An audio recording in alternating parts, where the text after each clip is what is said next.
রিমান্ডে আমারে আট ভাবে প্রশ্ন করেছে। প্রশাসনের এক একটা ধাপ আসতো, এক এক রকম প্রশ্ন করত। মামলার আয়ু থেকে শুরু করে একেবারে বিচারপতি পর্যন্ত সব জালেমদের লোক সেট করা। আমার পক্ষে শুধু দাঁড়িয়েছিল আমার মামলার উকিলটা, তাও উকিলের কথা বলা শুনি না। মামলার আয়ু ওদের, পিপি ওদের, রিমান্ডে নেবে ওদের, সাক্ষী ওদের, যে জজ ওদের, বিচারপতি ওদের, একটা একটা করে যা করবে সব ওদের। আমার শুধু একজন উকিল। ও উকিলের কথা শুনলেও চলে, না শুনলেও চলে।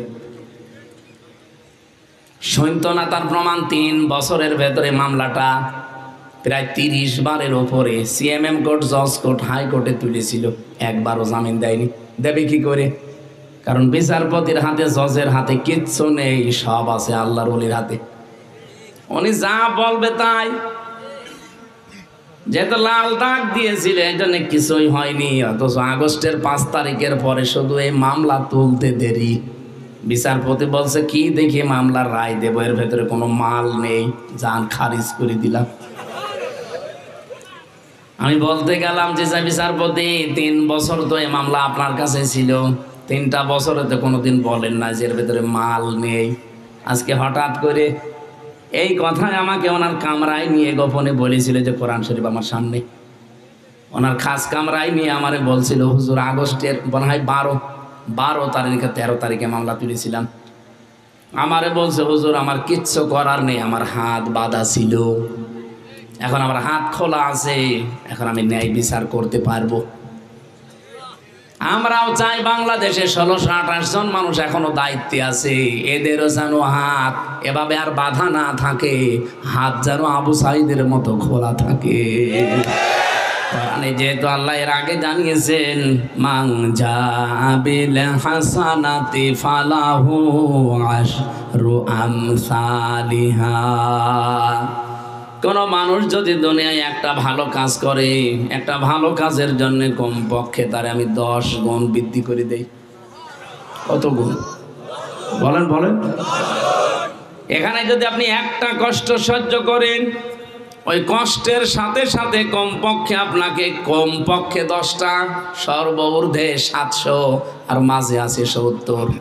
যেহেতু বিগয়রি হিসাব আছে, কত দেবে এটা আল্লাহ জানে, এই জন্য ওইগুলো বললাম না, অন্তত 10 বলি অথবা 70 বলতে পারি।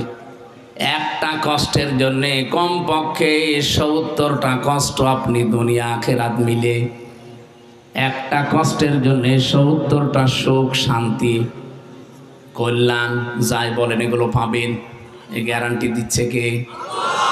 কিন্তু যে কোনো কাজে কষ্ট পেলেই হবে না, 3টা কারণে কষ্ট পাওয়া লাগবে। আমি আবার বলছি, খেয়াল করে, আপনার কষ্ট যদি হয় 3 কারণের যে কোনো এক কারণে, তাহলে আপনার জন্য একটা কষ্টে 70টা শান্তি আল্লাহ জড়িয়ে দিয়েছেন। কষ্ট কয়টা? হয়নি, একটা। কারণ কয়টা? আরো জোরে বলেন। একটা কষ্ট যদি কেউ সহ্য করে দুনিয়ায় 3টা কারণে, আর যে কোনো কারণেই কষ্ট পেলে আপনি সুখ পাবেন না। কত মানুষ প্রেমে ব্যর্থ হয়ে কষ্ট পায়, সুখ পাবে? হাসিনাও কষ্ট পেয়েছিল যাওয়ার সময়, আপনারা দেখেছেন ওনার কান্না। স্বামী মরে গেলেও মনে হয় এত কাঁদেনি। তার মানে কষ্ট না পেলে কাঁদতো না, কষ্ট পেয়েছে, কিন্তু ওই 3 কারণ যেটা আমি তাফসিরে পড়েছি ওর ভেতরে আমি পাইনি। কয়টা কারণ বললাম? এবার একটা একটা করে শোনেন, দেখেন আপনার জীবনে এ কারণ আছে কিনা।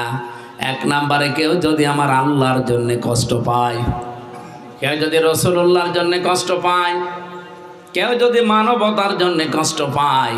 এই যে লোকটা আমি কিছুক্ষণ শুনলাম, ফার্স্ট ক্লাস, ফার্স্ট আরবিতে এত নাম্বার পেয়েছে রাজশাহী বিশ্ববিদ্যালয়, ওনার ওপরে নাম্বারে আজ পর্যন্ত কেউ পায়নি নাকি। অথচ জীবনে বহু কিছু হারিয়েছে শুধু আল্লাহর পথে চলার কারণে। কষ্ট পাওয়া লাগবে কয় কারণে? আল্লাহর জন্যে, রাসূলুল্লাহর জন্যে, মানবতার জন্যে। এই 15.5 বছরে আমরা যারা আল্লাহর জন্যে কষ্ট পেয়েছি, রাসূলুল্লাহর আদর্শের জন্য কষ্ট পেয়েছি, মানবতার জন্য কষ্ট পেয়েছি। আল্লাহর কসম, মাস্ট বি এক একটা কষ্টের জন্য ৭০টা শোক আল্লাহ রেডি করে রেখেছেন। সিস্টেম অপর পৃষ্ঠায় দেখুন, আল্লাহ যেহেতু রিপিট করেছেন আয়াতটা, এই জন্য বলছি ইন্না মাল উসরি ইসরা। অবশ্যই দুনিয়াতে কোনো মানুষ যদি একটা সুখ ভোগ করে, আর সুখটা যদি হয় অবৈধ, এই এদিকে তাকান, আপনি যদি দুনিয়ায় একটা সুখ ভোগ করেন, আনন্দ পান, আর ওই আনন্দ ওই সুখটা যদি হয় অবৈধ, তাহলে একটা সুখের কারণে দুনিয়া আখিরাত মিলে কমপক্ষে ৭০টা দুঃখ আপনার জন্য অপেক্ষা করছে। এবার আসেন তো সুখ অবৈধ। এই 15.5 বছরে আমি নাম ধরে বলছি, যারা দায়িত্বে ছিল তারা সুখ পায়নি। কথা বলেন এখানে, এ সুখ পেয়েছে, শান্তি পেয়েছে, আনন্দ পেয়েছে, এটা কি বৈধ সুখ? অবৈধ। কারণ যারা চেয়ারে ছিল ওই চেয়ারে বসে সুখ পেয়েছে, চেয়ারই তো বৈধ না। আমার এখন 33 বছর বয়স, 92 সালে আমার জন্ম। আমি মাঝে মাঝে হিসাব করি, 18 বছর থেকে যদি আমি ভোট দেওয়া আরম্ভ করতাম, অন্তত 3 বার ভোট দিতে পারতাম, একবারও পারি নাই। তার মানে 3 বছরে এই 3 টার্মে একবারও ভোট হয়েছে। এই 3 বারে যারা ছিল তারা চেয়ারে ছিল না? বলেন বলেন। বিশেষ করে 1628 জন মানুষ, এই মানুষগুলোর কপালে দুঃখ আছে, কারণ এরাই বেশি সুখ পেয়েছে। আমি একটা একটা করে নাম ধরে সবার বলতে পারতাম, কিন্তু নাম ধরা আমার উদ্দেশ্য না। যারাই ছিলেন আপনারা কিন্তু জানেন, এখানে যিনি ছিলেন এটা টুকু আল্লাহর এই বান্দা, ও নিজেও জানে যে হাসিনা অবৈধ জোর করে আছে, তারপরে উনি গলা বাড়িয়ে দিয়েছে যে আমি মন্ত্রী হব, আমি এমপি হব। হয়েছেও, হয়ে সুখ পাইনি, শান্তি পাইনি। এই সুখ কি অবৈধ না বৈধ ছিল? এই কথা বলছেন? যারা এরকম অবৈধ সুখ পেয়েছেন বিভিন্ন চেয়ারে বসে বসে, এক একটা সুখের কারণে আপনার কপালে যদি ৭০টা করে দুঃখ আল্লাহ লিখে রাখে, যে তো মার পরে আছে, মার পরে আল্লাহ উসরুনের আগে আলিফ লাম দিয়ে নির্দিষ্ট করে দিয়েছেন, এরপরে আল্লাহ ইসরা দিয়েছেন। সিস্টেমটা আল্লাহ 2 বার দিয়েছেন এই কারণে, কষ্টের পরে যেমন সুখ, সুখের পরও কষ্ট আছে, কিন্তু সুখটা যদি হয় অবৈধ। আর যারা পরকীয়া প্রেম করে তারা সুখ পায় না, না এলাকায় সব নেই? যারা এই লাইনে আছেন আপনি কিন্তু সুখ পাচ্ছেন, শান্তিতে আছেন, এই জন্যই তো 2-3 ছেলে ফেলে ধুয়ে চলে যাচ্ছে আল্লাহর রাস্তায়। সুতরাং সুখ যারা পান পরকীয়া প্রেম করে, এটা কি বৈধ সুখ না অবৈধ? বলেন বলেন। এটা বুঝেছেন তো নাকি? এরকম অবৈধ সুখে যারা আছেন, এই মুহূর্তে তওবা করেন যে এরকম কাজে আমি আর থাকবো না। হাত তোলেন। আরে বাবা, তুমি লাইন করে বসে আছো, দাঁড়িয়ালা। নাউজুবিল্লাহ। কার সাথে লাইন আছে না? না, আমি হাসির খোরাকি দেয়নি। এমনিতে যারা হাত তুলছে তো লোক, আপনি দাঁড়িয়ে আমার হাত তুলতে কেমন?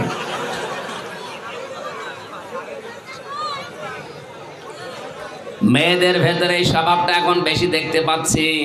আপনি ইন্টারনেট দেখেন, প্রতিদিন বাংলাদেশের বিভিন্ন জেলাতে, আর এগুলো সব চাইতে বেশি নোয়াখালী এলাকায়, ওদের যৌবন মনে হয় বেশি।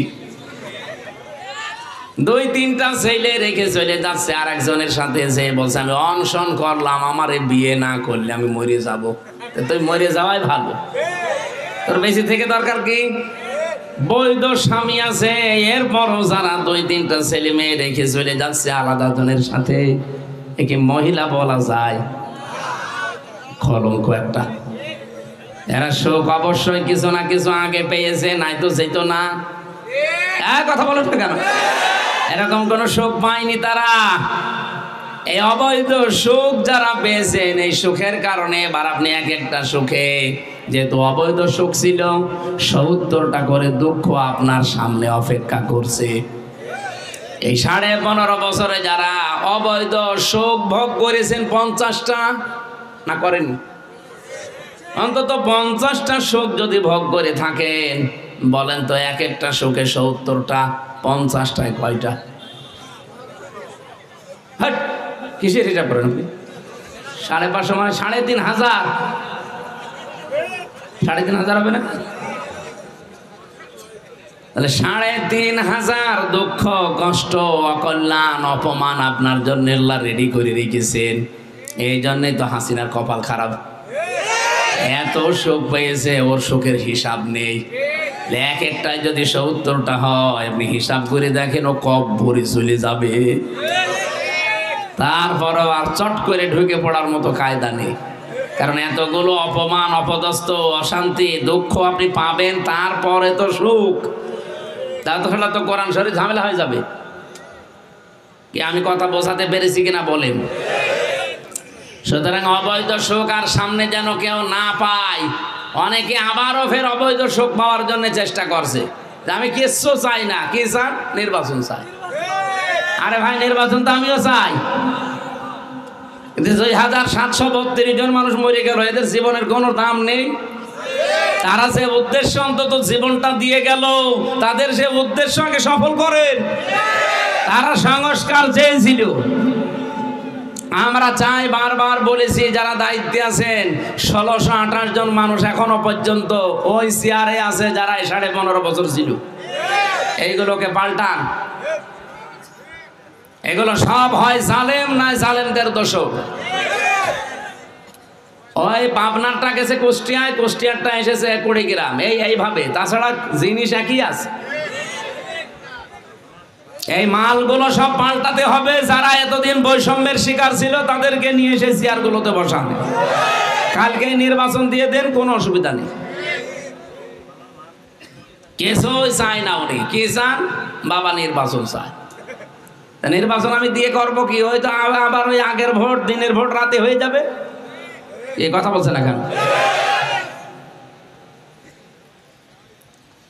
এই জন্য আমি আমার বাংলায় বলছি, ভাই সংস্কার না করে দিলে আমি জানি যে আবার ওইটাই হবে। নির্বাচন আপনাদের চাইতে আমি আরো বেশি চাই, কারণ যতদিন প্রতিনিধিদের হাতে দেশের ক্ষমতা নির্বাচিত প্রতিনিধির হাতে দেওয়া না হবে, যারা পালিয়েছে ওদের ষড়যন্ত্র ততদিন থামবে না।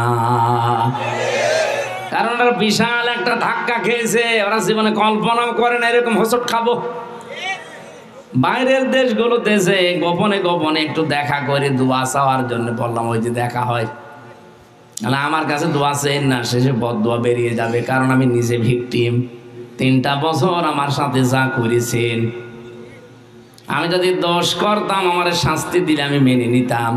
এমন একটা মামলায় 3 বছর ফাঁসির কন্ডেম সেলের ভেতরে আমার রেখে দিলেন। ও ছাতা জীবনে আমি কোনোদিন নামই শুনি নাই। আমার মামলা দিয়েছিল আনসারুল্লাহ বাংলা টিমের প্রধান। কি সেটা আমি জানি না।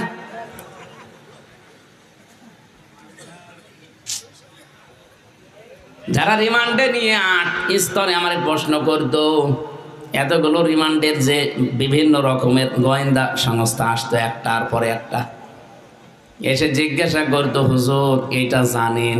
আমি জানবো কি করে? জীবনেতে আপনার কাছে শুনলাম। ওরা মানে নিজেরাও বলতো যে আপনি কিছু জানেন না, আমরাও জানি, কিন্তু উপরওয়ালার নির্দেশ। আজ বাংলাদেশের প্রশাসনের উপরে এখনো সাধারণ মানুষের রাগ। এই পোশাক এদের জন্য না, শুধুমাত্র উপরওয়ালা কিছু কোলাঙ্গার ছিল, তাদের জন্য মানুষ এখন এদেরকে দেখতে পারে না। এই মানুষগুলোকে লাঠিয়াল বাহিনী হিসাবে ব্যবহার করেছে। এই কিছু উপরের অফিসার ছিল, এই কোলাঙ্গার। এগুলো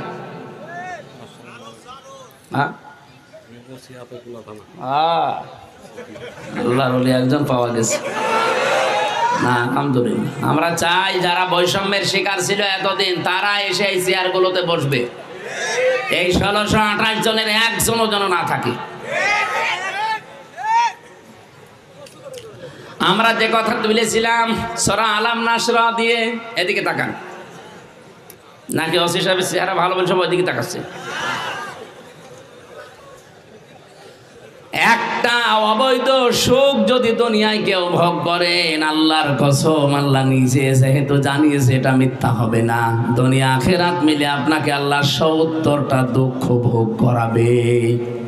এটা কোন অবৈধ সুখ আর সামনে আমরা পেতে চাই? বলেন বলেন। আপনি চেয়ারে বসবেন, বৈধভাবে বসেন, অবৈধভাবে কোন কারণে বসে আবার ওরকম ৭০টা দুঃখ পাওয়ার রাস্তা খুলতেছেন? ফাতিলকা বুয়ুতুহুম খাবিয়াতাম বিমা যালামু, সূরা নমল ১৯ নাম্বার পারা ২০ নাম্বার পৃষ্ঠার ৭ নাম্বার লাইনের ৫২ নাম্বার আয়াতের প্রথম অংশে আছে। তাফসিরে ফি জিলালিল কোরআনে পাবেন। সাইয়্যিদ কুতুব লিখেছেন রহমতুল্লাহ আলাইহি। এই ছেলে গল্প করছো না?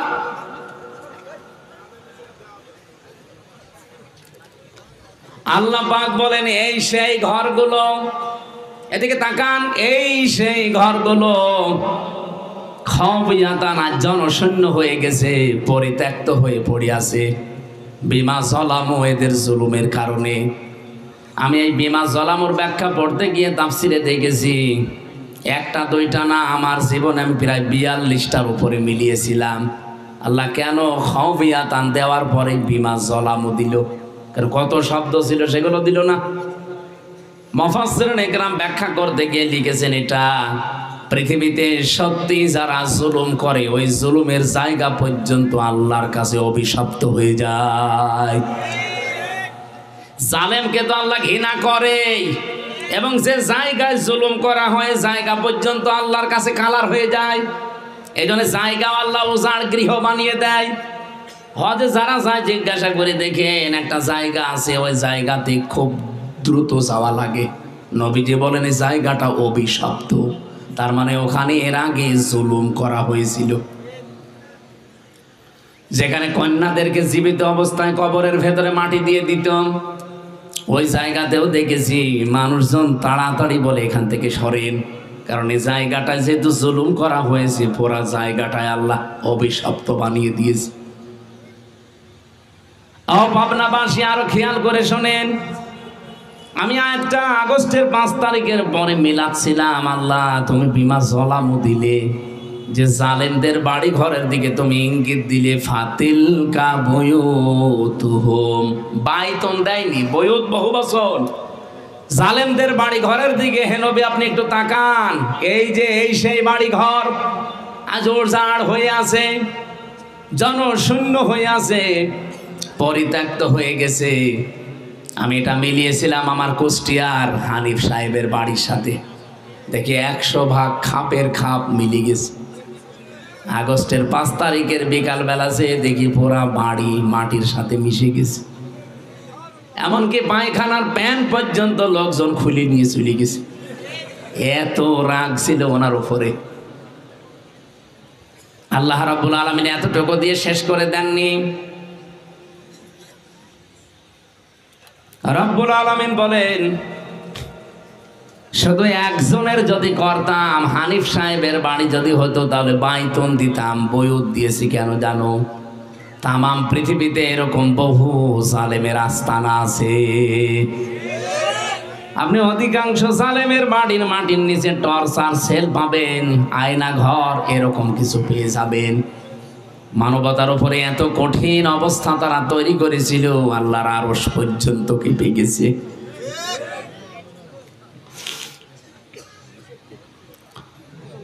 পাবনাবাসী এখানে কি গো এত সমস্যা করলে হবে না? কি সমস্যা? কি আপনার চা নিয়ে আসার দরকার কি? নিজেও শোনে না, মানুষকে শুনতে দেয় না। হ্যাঁ, এখান থেকে যান, আবার এখানে বসে বসে গল্প করছেন না।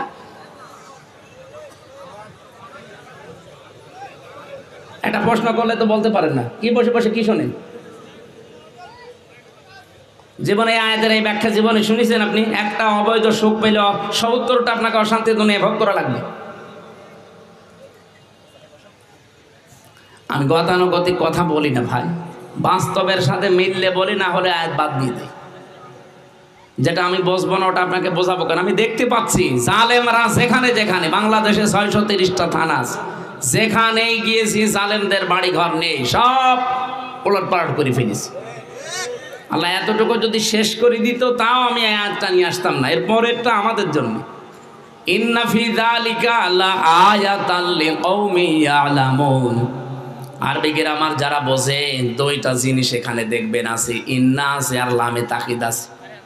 আল্লাহ তাআলা বলেন অবশ্যই এর ভেতরে শিক্ষা আছে যারা জ্ঞানী তাদের জন্য। কি শিক্ষা? আপনি চিন্তা করতে পারেন আগস্টের 5 তারিখের আগে হানিফ সাহেবের বাড়ি ভাঙা না, ওর বাড়ির দিকে চোখ তুলে কেউ তাকালে তার জায়গা হতো জেলখানা। কারণ উনি বাংলাদেশের 3 নাম্বার জায়গায় ছিলেন। অথচ আগস্টের 5 তারিখের পরে আপনি চিন্তাও করতে পারেন না, তারাও কোনোদিন কল্পনায় আনে না যেটা হতে পারে। কারণ পরিকল্পনা সব আমরা যা করি আমাদের ওপরে আর একটা আছে। আমারটা হয়তো একরকম হতে পারে, কিন্তু উনি যেটা করে রেখেছে ওইটাই হবে। এই কথা বলেন না কেন? আল্লাহ বলেন অবশ্যই জ্ঞানীদের জন্য এখানে শিক্ষা। কি শিক্ষা আছে? ফাকতিয়া দাবিরুল কওমিল্লাযিনা যালামু। এটা সূরা আনামে আছে 7 নাম্বার পারা 12 নাম্বার পৃষ্ঠা 4 নাম্বার লাইনের 45 নাম্বার আয়াতের প্রথম অংশে আছে। আল্লাহ বলেন জালেমদের শিকড় কাটা হয়ে গেছে। কেটেছে কে? না না, আপনি আলেম, এনে আলেম তো কথা বলছে না। ফাকতিয়া এটা মজহুলের ফাইল বা কর্তা কে জানা নেই। এই যে জালেমদের সারা পৃথিবীতে বাড়ি ঘরগুলো ভেঙে চোরমার করে মাটির সাথে মিশিয়ে দিচ্ছে, সামনে আরো যারা জুলুম করবে তাদেরও মিশবে।